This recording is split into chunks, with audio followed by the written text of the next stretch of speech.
Meiosis is a type of cell division that produces gametes or sex cells with half the number of chromosomes as the original cell.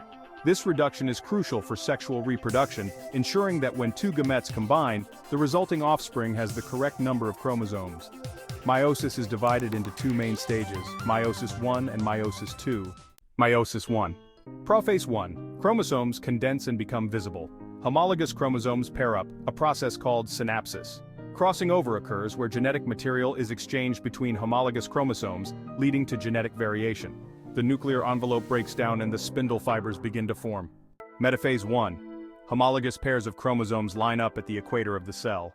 Anaphase I. Homologous chromosomes are separated and pulled to opposite poles of the cell. Telophase I. Chromosomes arrive at the poles and begin to decondense. Nuclear envelopes form around the chromosomes. Cytokinesis occurs, dividing the cell into two daughter cells. Meiosis II. Alright, so in prophase II, chromosomes condense again, the nuclear envelopes break down and spindle fibers form. Metaphase II. Chromosomes line up at the equator of the cell. Anaphase II. Sister chromatids, which are identical copies of a chromosome, are separated and pulled to opposite poles. Telophase II. Chromosomes arrive at the poles and begin to decondense. Nuclear envelopes form around the chromosomes. Cytokinesis occurs, dividing each daughter cell into two more daughter cells.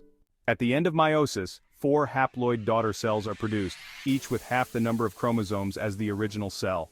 These cells are genetically different from each other due to crossing over.